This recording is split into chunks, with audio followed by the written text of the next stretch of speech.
Welcome to the One Question Leadership Podcast. My name is Courtney Vinson, Senior Associate Athletic Director and Senior Women Administrator at Northern Illinois University. Prior to the NCAA Leadership Development Pathways program, I wasn't sure of the type of leader I wanted to be. However, after Pathways, I was able to identify qualities that I valued in a leader. For example, effective communication, self-awareness, being resourceful, vulnerable, and having a vision. Since Pathways, I use these qualities and others every day in my career. And because of that, I'm a more focused leader. I have a deep appreciation for the leadership development programs that the NCAA offers. Please enjoy this episode.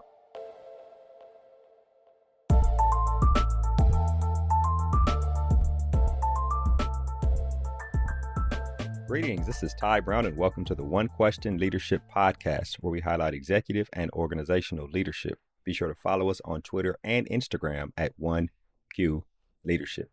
Our guest today is Jessica Grasso. Jessica is the Deputy Commissioner of the Metro Atlantic Athletic Conference. Greetings, Jessica. Thanks for joining us. Hi, Ty. Thanks for having me today. Excited to have you on. You are almost 10 years there at the conference office. You serve as the Chief Financial Officer and Senior Woman Administrator. You spent time at American University, Providence College, and St. Peter's University. And you've been in the industry for almost 20 years, I believe, right? Absolutely. Yep. It's the way when you say it, it sounds longer than it actually feels. So. Well, I mean, it's quality experience, credibility, and leadership is how I turn those things, right? Thinking about the conference, the Metro Atlantic Athletic Conference, been in there for almost a decade, and you think about how conference offices work, the inner workings, the ups and downs, the challenges. I imagine that you have a good understanding of balancing what the schools want, the presidents, the athletic directors, the student athletes, and all the inner workings of the conference. When you talk about finance and you talk about how finance works behind the scenes at a conference office, talk to us a little bit about what makes the Metro Atlantic Athletic Conference unique in terms of its position within college athletics. Sure, Ty. When you indicated in the question as far as balancing it, I think working in the conference office is trying to balance it all the stakeholders that we work with to make sure that we are producing our events and championships to the best of the ability. And from my standpoint, my role is definitely more behind the scenes, and I like to say that I lead beyond the W. We're not just wins. We're dealing with some of the operations, the ordering, the processing, and as we go into more of the finances, it is behind those scenes that you don't think about what it takes to make a conference run. So all the finances that go into our championships, into our events, our distributions that go out to our membership and to our teams, and to help support really our folks in our schools so that they can have those experiences, but also make sure that their athletic departments are in a good space. And from my standpoint, as far as making sure those monies are there, they're allocated appropriately, and also that we are unique in the sense of providing opportunities. I think we're a mid-major conference compared to other Division Ones. So we make sure that we seek those different opportunities that make us different than maybe some of the mid-majors. We have partnerships with Disney Sports. We have had some events over in Ireland, so we've done some international events. Even our basketball championship is a neutral site tournament where some mid-majors don't have it that way, but we make sure we work it to provide that greater experience for our student athletes. And also we're one of the first conferences to really go forward with our esports operations with a different type of student athlete. So we're different in that type of sense with some of the other mid-majors, and we try our best to be able to provide different and unique opportunities as you asked about. But yeah, it all comes down to finances. Folks need money, and you need those resources to make sure these different and unique events go forward. Right. I want to dive in a little bit. There are a couple of things you mentioned there that I think do really set the conference apart. You mentioned a relationship with Disney. You mentioned going overseas to Ireland. You mentioned a neutral site. Are those big revenue drivers that set the conference apart than what other conferences do? I'm not quite sure if they're more revenue drivers, but I think they're more recruitment and unique opportunities that bring in the student athletes. So, I mean, obviously our neutral site basketball tournament, I will say that it's more of a revenue driver, but okay. The intent of it is more to provide that neutral opportunity for the teams. So that's more the focus than revenue. Revenue obviously is a happy outcome from it. The Ireland events is more to provide those opportunities to student athletes that might not be able to travel internationally, that we have this outlet and participation that their talents have brought them to be able to go over there and for a couple of days and experience a new culture, a new economy, and have a really good experience. And then Disney, a lot of folks like Disney, and that's another avenue of being able to go down there and showcase our teams, not just our teams, but we play other Division I programs down there. So it's an opportunity to have those non-conference challenges and competitions, but also in a different venue, a neutral. The Disney ESPN Wild World of Sports complex is a very grand, complex where different teams come in and they always have different events, and we're just part of that. So I think that's another area where we kind of say that we're different from other conferences. Okay, when you talk about being a neutral site tournament, explain that for me a little bit, please. So that is where none of our teams is hosting. So typically, some of our other championships, you have higher seeds. So the team that has culminated to the best outcome, they get to host your championship. So you have the home field advantage. With the neutral site, it's purely a different venue. The teams are not familiar with it in the sense of haven't played their home games there. So it's a true experience where both teams come in. The kind of the field is even for both of them, for participation wise and atmosphere wise. And obviously it's left up to the schools to bring your fans, your engagement, and kind of cultivate it that way to try to make it not as neutral as possible. But I think it allows those type of opportunities where it's anybody's win, anybody's game that they can go and play, because there's no favoritism of a team hosting that specific event. So, those neutral, we have a couple of championships that are neutral, which is helpful. And also some of our venues, we just need it for the capacity of the number of student athletes that we have, like our swimming and diving. We need to go to a different venue than on campus because we have a lot of student athletes that participate in that sport. Do you rent the facility from the city or whoever owns it? Yes. So for all of them, we work with our vendors. The basketball, we go down to Jim Whalen Boardwalk Hall. For our basketball, we're going out to Spire in Ohio for swimming and diving. We work with the Armory in New York City for indoor track and field. So all those venues we work with a contract to secure for usually a couple of years. But there is some rental fee to go into it, and that's part of balancing the budget in that area for those particular sports. But we know those venues will provide the best experience for our students. Yeah, which is excellent, and they're happy that you come, right? They Yeah, want to see you there they every love year, it. Right? They get that excitement and the cheering, and that's what makes it worthwhile in this position. So looking at your background, there are a lot of people who start off in college athletics. A lot of times, women and people of color, right, start in either student athlete development or compliance, and then, if they choose to, or if the opportunity presents themselves, they work their way to different parts of college athletics. You specifically started off in compliance, I believe. Talk to us a little bit about the transition from compliance to working in business to being a chief financial officer, right? That transition, I don't know if it takes different parts of the brain, right? Or if it's all just related. Sure, Ty. It was a big transition in the sense of a different area of college athletics. Not only at the time was I going from campus to conference, but as you said, I went from compliance to finances. I think the underlining layers that they're both the same in regards to rules and regulations, and you want to make sure it's done properly, and you have transparency with your stakeholders. But obviously, in one respect, you're dealing with the bylaws, the rules, the regulations of what you can and can't do.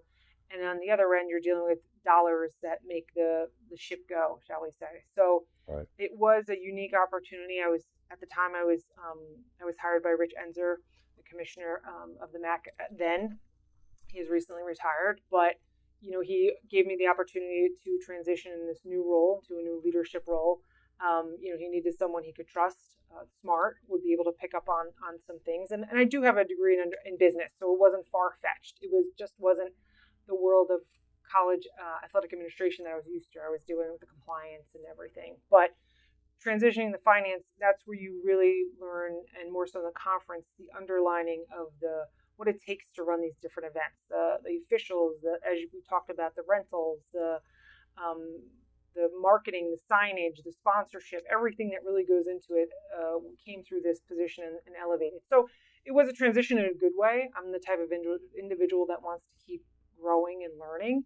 And this was a challenge for myself to say, hey, you got to learn this. And I do remember the first, I always say to folks, the first year of any new position is always a new thing because Right. and then it kind of becomes cyclical. But not that it's never not challenging, but the first year was a lot to kind of dive in, learn everything, checks and balances, rely on the support that I had, and then also contact people that were in the realm already and kind of use your network. And that's part of working college athletics is to use the network that you have. Yeah, it's interesting. Was it just a degree in finance that was in your background that made the former commissioner believe that you can be the finance person? Because I have a degree in finance, and 4 or 5 years out, I had never used a degree. So if somebody were to ask me to do something in finance, I would have been like, bro, you got to send me back to school or something. I don't know. Sure. So Yeah, tell me no, about that aspect. it wasn't just a business degree. I worked here at the MAC prior. I started my career here as a fellow, and Hmm. I think by building up that relationship with the commissioner, as well as the individual that left this position, Barbara Church, who manages the money. She was my mentor when I was a fellow here. So kind of learning under her guidance was helpful, and then just keeping in contact. I left here and I had 11 years on campus. Hmm. During that time, I made sure I kept in touch and still developed at the campus level. But then when it came time to here, he knew as far as my work ethic and my determination and desire to succeed, that like anything else, you put your sweat and tears into it, and maybe a few tears in the beginning, but eventually was able to to pick up what it really meant for the finances here. Yeah, I wonder about when you're on campus and you're working with finances, you're never settled, right? Revenue, you always want to make sure you're bringing the enough revenue so that you're at least $1 over those expenses, right? Type situation. I wonder about that in the conference office in terms of bringing in revenue drivers. What are the things? How are you always looking to bring in more revenue? I don't imagine that you have a donor base that you can plug into to try to bring in donations. So there has to be other ways, maybe just commercial ways to bring in revenue. So I wonder about your approaches to finances during your time with the conference and really in your time there, has it like evolved to where you're a lot more in tune to better ways to increase revenue for the conference? Yeah, I think we need to be flexible and think outside of the box of where we can generate the revenue. Obviously, our main ones will be from the NCAA revenue distribution that we receive, membership dues, both full members and associate members. But then we get into the world of our sponsorships. So we've had a partnership with Van Wagner the last couple of years, and we work with them to find new streams of sponsorship where they could showcase those vendors and individuals at our events. And it changes every year. We kind of put a goal out and talk to them of what we would like to see, and they're supportive to make sure that we hit our mark. So you're dealing with the sponsorships, and then over the course of my time here, we looked into our investment planning. Initially we just had reserves kind of sitting there, and it's always good to have reserves in case of an emergency. They came in handy when COVID hit. But not only for them just sitting there, we came up with an actual investment plan to make the money work for us and kind of have a different approach to where we can grow it over the course of time, so that if we do hit another bump, we'll be able to survive. I know maybe some folks didn't during that COVID, but we were able to do the strategic planning that we did with our finances, and I think that was helpful to do that. So those are a lot of, and then our hosting of events, I go back to not only our core championships that we host, but we go beyond and host NCAA events. We do the basketball events, and from those opportunities, you do generate some sort of honorarium. So another that helps with the offset some of the expenses, but then also is just another source of revenue for us for operations. We're not in the business where we're going to be making a profit. We're actually a nonprofit organization, so Right. we just want to make sure that our expenses are covered by the revenue that's coming in, and once that happens, then we're good. We're happy about that. That's our main goal. Which is important. You said a couple of things I want to ask about. First, bringing on, I hope I remember the second thing, right? That's what always happens, right? You lose a bullet point. First, bringing on Van Wagner. You said it happened a couple years ago. At some point, I did you and the commissioner think, we probably could get more bang for our buck if we had a third party doing this rights situation. Tell me how you came to that conclusion Yeah, and decided upon it got Van to the Wagner. point, where we tried, and he was very aggressive to speak with folks and different parties and different companies and everything like that. But then it gets to the point where there's only so many things you can do in the day. We are a smaller staff in the mid-major realm. So by having that third party, and they have more of the outward connections and networking that can tap into, and they know what those companies want as far as being marketed and being seen, that by having that relationship, and that is an expense, that is always as a partnership, there will be an expense for it, but the outcome and what they would be bringing to the table outweighed the expense to join with them, and it's been a profitable relationship to have them. And I think having that third party allows more time and more conversations to happen that maybe we as executive leaders wouldn't be able to, because we're dealing with all the other items that it takes to run a conference. So I think it was important to really earmark it and acknowledge that third party vendor to hit the marks and hit the revenue that we would like to achieve. Yeah, it's important. The other question relative to finances is you mentioned investments. So would that be akin to almost an endowment, meaning we have money put away that we can operate off of, or am I interpreting that wrong? I'm not quite sure it'd be endowment. It's more back to the reserves, and Okay. we make sure that the monies are protected, or FDIC protection insurance, but it's being strategically invested so that it's growing for us over the course of 3 6 months, 9 months, whatever it may be. So it's there more so as a cushion if we need it, but we're not taking big risky jumps to have it grow. Right. We want to make sure we're being conservative. There's a little bit of equity and a little bit of risk, but our portfolio is diversified. There's different layers to it so that we can make sure that we are covering ourselves, that we're insured, and that the growth is happening over a steady amount of time than a Okay. quick fix. Yeah, I see. So not living off the interest is basically, it's really an investment. Like legit, Correct. we put money away. Okay, Yes. got it. That Yep. makes a lot of sense. Are there aspects of your job, finances, budgeting, are there aspects of the role that give you a headache? Right? Are there aspects that you don't look forward to every month or every year, or is there something about the job that's I would say the monthly credit card statements. I mean, who likes to get a credit card bill? oh really? But now you're trying to settle it with 13 individuals. So, Wow. trying to allocate where the funding or the accounts for everybody's purchases, because we want to make sure our staff has the flexibility, because, we travel in different areas at different times of the year. But as long as we're communicating and kind of getting the pre-approval for those expenses, it's just, when it comes in monthly, that is not one of the tasks that I enjoy That you that look forward much. to. But it's That's essential. hilarious. I know, but it's not the one that you get it in the mail and you get a little bit of a cringe. But And so that's everybody's individual credit card expenses have to be reconciled and make sure they're assigned to the right account and all those different correct, situations. correct. And we have some financial systems, obviously, to facilitate and help with that. But at the end of the day, you still just need to kind of take a look and see what's going on, so that that your staff is operating appropriately. Oh, that's interesting, right? Don't look forward to it No. every. Okay, so Goodness. the commissioner that's there now hasn't been there very long, right? And you talk about working with a constituency of athletic directors, presidents, just people on campus, student athletes, and you talk about earning trust. You've been there for almost 10 years. So I wonder about your method of earning trust with the people throughout the conference, and then also helping the new commissioner to earn trust throughout the conference. Sure, I think, and whether it's with the ADs, SWAs, or other departments, building that trust is really important to make sure that you're able to run the conference effectively. By the constant communication, by being as transparent as possible, by having more of the collaborative conversations instead of the decisive and saying what we're going to do, really bringing them into the conversation and having a full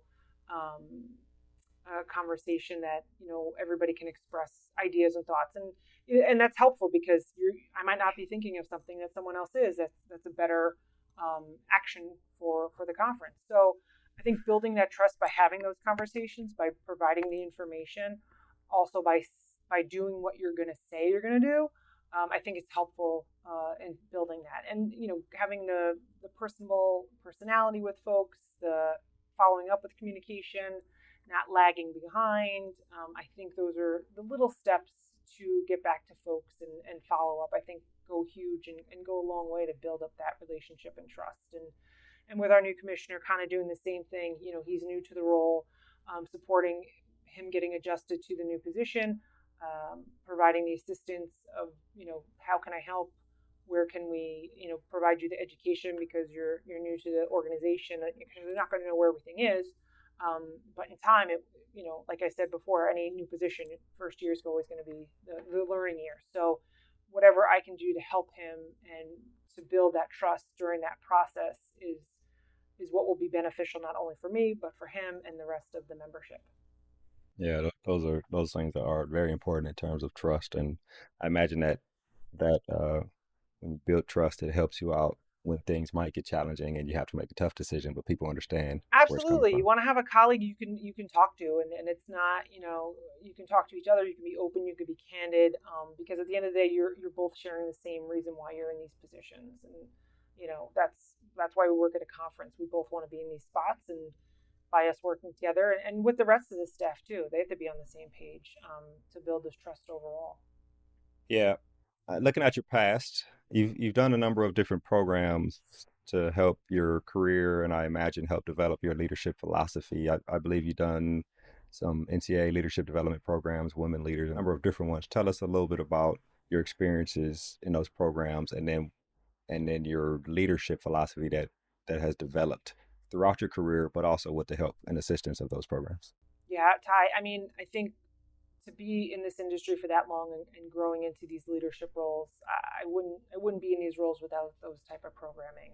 I had the opportunity to go through the NCAA Pathway program, which is, as you know, the year long program, which is vital. It challenges you, it questions you what you want to do with your career, with your personal Right. aspirations as well. But by going through that and really diving into your own self, reflection of personal and professional, only grows, makes you grow more. So that was a great program. Another one I did was a communicative, achieving communicative program, communicative success. That's in itself is why I needed the program. But no, that was another one. The public speaking, the getting in front of folks, working on how you present yourself was another key program of taking the time from your everyday work to really work on those areas that you need to if you want to advance. So that was another program that was beneficial for me. And then more recently with women leaders in college sports, I went through the Executive Institute, and same thing, that's for folks that are aspiring to be athletic directors and commissioners. And that's me. And by interacting with those other female leaders and going through similar exercises and programs, and also just hearing how others get to where they are, provides to your development. So yeah, I think those programs are essential for folks to grow and keep advancing. And I'm very, very happy that I was given those opportunities to work with the NCAA leadership programs and be a participant in those. And honestly, it's like, even though I'm in this level, give me more. What's the next program? Yeah. It's like, it's going to get to the point where I run out of programs, but I Right. still want more. There's always something you could learn to keep going forward. So, and I think over time, by building those, I said earlier on, my more philosophy is leading beyond the W. I'm behind the scenes person. My finances are behind the scenes. Compliance was behind the scenes. I deal with HR, the other slew of responsibilities that I have, and culminating to put it down to leading beyond the W. I'm not just Yeah. about the wins. The wins are great. Love winning. But I'm supporting the actions to get to those wins or to get to those experiences. And I think those programs that I was able to participate in and building up over time came to more of my definitive, or I would say a good set of a philosophy of what I have right now, but always open to adjusting. But yeah, I think those programs were wonderful to be a part of. Excellent. Right. Leading to leading beyond the W. I Yes. think that's excellent. It's the support of student athlete experience beyond wins, all the things we do behind the scenes to help build up consistent confidence and life skills that a lot of not even just student athletes, staff, we all need, right, to be You got it. successful That's in the exactly it. industry. You forget about that. All these things need to happen. Right, exactly. I'll ask one last question, then we'll wrap. You also have a heart for developing young professionals, right? Developing student athletes and emerging leaders. But from the role of deputy commissioner, I don't know how tangible it is for you to do that. So talk to us a little bit about how you activate that passion that you have for developing young professionals. Yeah, as years went by, I got a little bit more tough because my time has been consumed elsewhere. But I always go back to paying it forward to when I was young, starting off in the profession, and I had those mentors and individuals to help me along. That I want to give it back and bring the ones further behind, bring them forward because I needed it at the time, and I enjoy the conversation, and I enjoy the new perspective, and sometimes they teach me more than I teach them. But I fill in the time, whether it's through the mentoring program with women leaders, whether it's providing those opportunities for young staff because I'm bringing it forward, the Women Leaders in College Sports mentoring program, participating in areas where I can present. Recently, I was in a CALS program. We do a female professional development program with some other counterpart conferences, and we're actually starting to work on one for this coming winter. Collaborate with the Ivy, the Patriot League, the Northeast Conference, and the MAC to put this on, and it involves young folks in their professional development. So I try to get involved where I can. I don't have a cyclical same thing every year, but whatever opportunity pops up where I can be helpful, impactful, and just talk to young folks. And sometimes I'll just get a phone call from someone just to pick my brain, and I'm happy to have that conversation with them. So because right. At one point I made a phone call as well, and I needed it. So. Mm-hmm.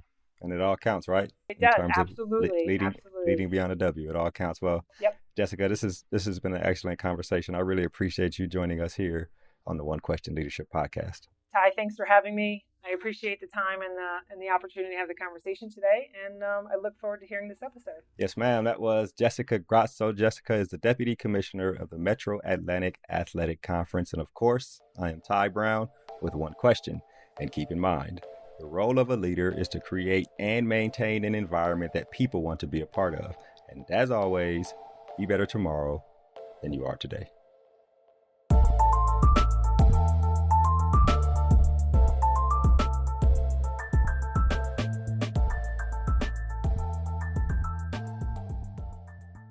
This episode of the One Question Leadership Podcast is produced by Spades Media Group, solving problems using creative leadership.